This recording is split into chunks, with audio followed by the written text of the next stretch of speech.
atributos fiscales, digamos, cuando hace su planeación o sus flujos financieros y fiscales, llegan a pagar en promedio el 2.1 contra 35%.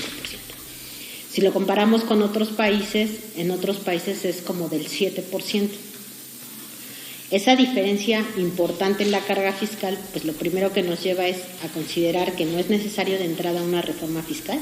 Se hizo una revisión y se hizo una estrategia, yo creo que fue una estrategia distinta, donde se analizaron los sectores, cómo se comportaba cada sector económico, cómo era su carga fiscal comparada con el resto del mundo. Se identificaron aquellos sectores que pagaban muchísimo menos.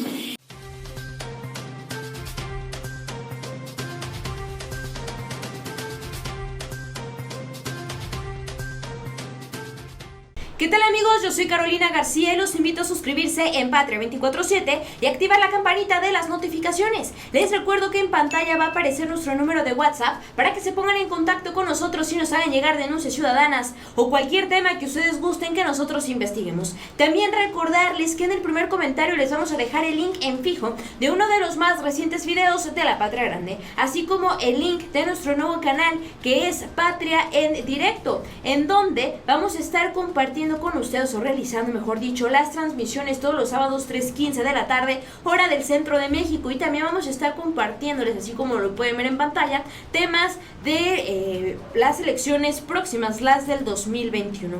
Y bien, pues ya pasando a la información, mis queridos amigos, resulta que el presidente Andrés Manuel López Obrador nuevamente saca el brazo de hierro en contra de las grandes empresas que han estado sacando su ventaja de México y de nosotros los mexicanos. Y es que resulta que ya están asegurados 100,000 millones de pesos que va a recibir el SAT de empresas como Uber y Netflix. El presidente se las cantó fuerte y si quieren estar en México es con las reglas de nuestro país. Vamos a ver la siguiente información. AMLO le dobla las manitas a Uber y a Netflix, pagarán 100,000 millones de pesos al SAT.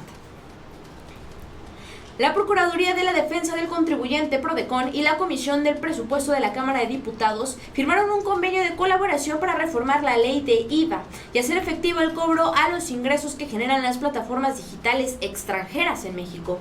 La intención es que paguen los impuestos correspondientes, atendiendo a la recomendación de que no trasladen este pago a los usuarios, como han hecho algunas empresas. Desde el 1 de junio de este año se obliga a ciertas plataformas digitales a que paguen impuestos en México, una medida que enfureció a las compañías y al mismo tiempo angustió a los usuarios. El gobierno obradorista ha insistido para que las empresas extranjeras con actividades económicas en el país paguen sus impuestos. Y es que anteriormente empresas como Spotify o Apple no pagaban al fisco mexicano, dejando pasar recaudaciones enormes. El secretario de Hacienda asegura que impuestos a Uber y Netflix generarían 100,000 millones de pesos, además de otras empresas. Estas plataformas han encontrado en el país a un público fiel y leal. Recordemos que los mexicanos son de los mayores consumidores de Spotify y Netflix a nivel mundial, lo que ha generado que algunas empresas abran oficinas permanentes en México.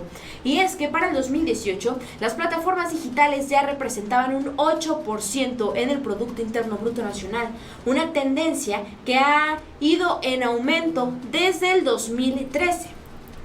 El comercio digital se excusa en que ofrecen un servicio global y que no cuentan con oficinas o centros de trabajo de gran calado en México.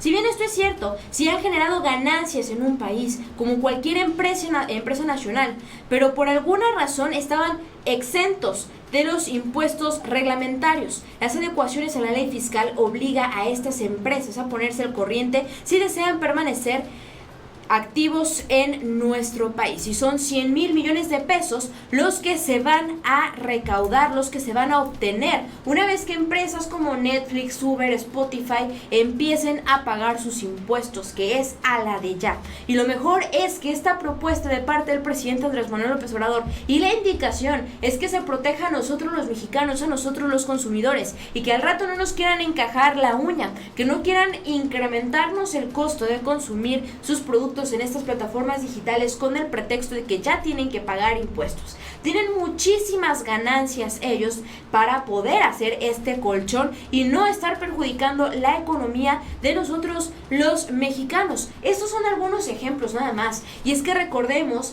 que durante esta pandemia, durante la existencia del COVID, la presencia del COVID-19 en México, el SAT se ha esforzado más porque estas empresas grandes, ricas y pudientes paguen sus impuestos. ¿Para qué? Para que el gobierno federal tenga más solvencia económica, para el acceso a medicamentos, a vacunas, a material médico, insumos médicos, mano de obra, médicos extranjeros, todas estas situaciones que se necesitan y que no pueden pasar por alto, que no pueden ser olvidadas y no pueden ser dejadas al lado nada más porque unos cuantos no quieran pagar sus impuestos. Más empresas se están poniendo al corriente con el SAT.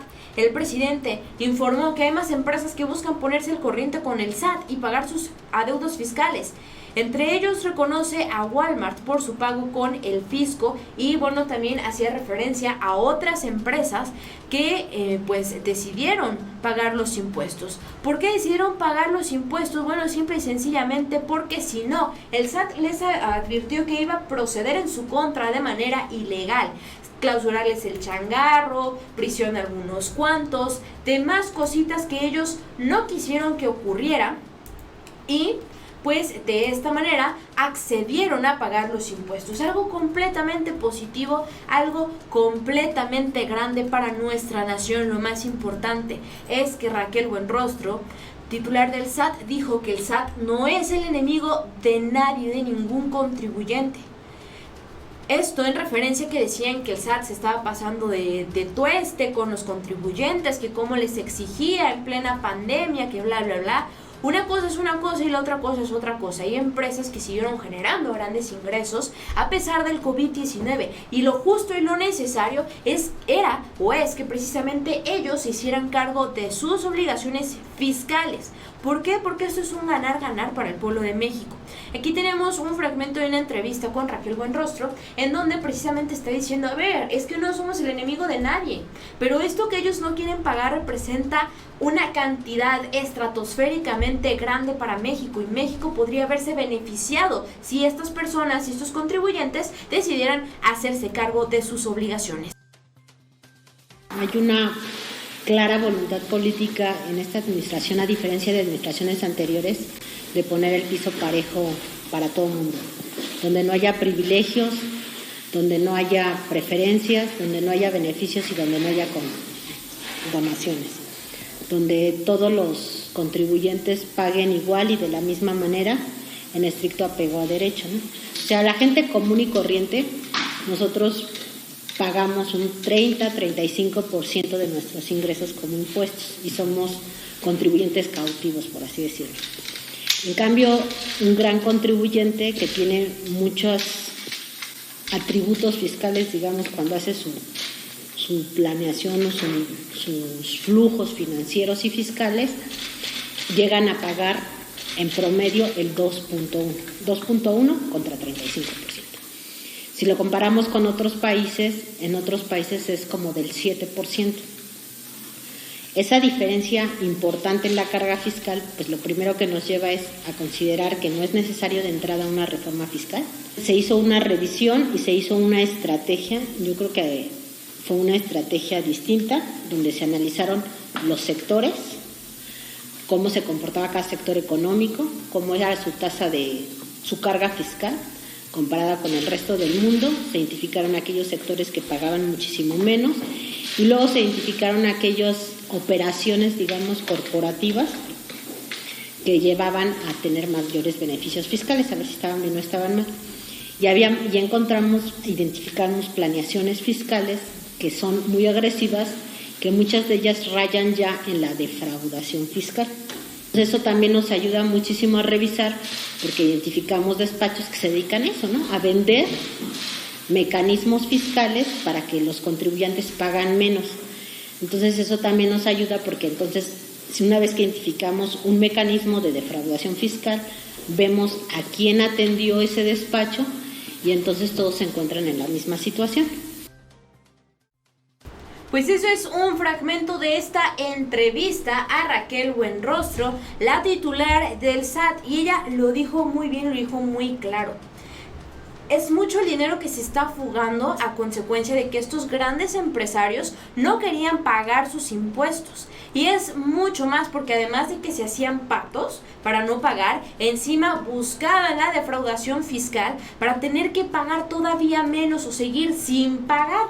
Así de absurda la situación. Lo bueno es que actualmente el SAT va a ir por esas empresas factureras, por todas esas empresas fantasmas que se prestaron a todas estas tranzas, y va a seguir con el brazo firme para que los grandes empresarios sigan pagando sus impuestos en México, porque esos ingresos se necesitan para el beneficio y el bienestar de todos los mexicanos. Yo soy Carolina García, de la Unidad de Investigación de Patria 24/7. Recuerden suscribirse a nuestro canal, activar la campanita para que estén al pendiente de los contenidos que generamos para ustedes. No olviden dejarnos su opinión en los comentarios y seguirnos en nuestras redes sociales.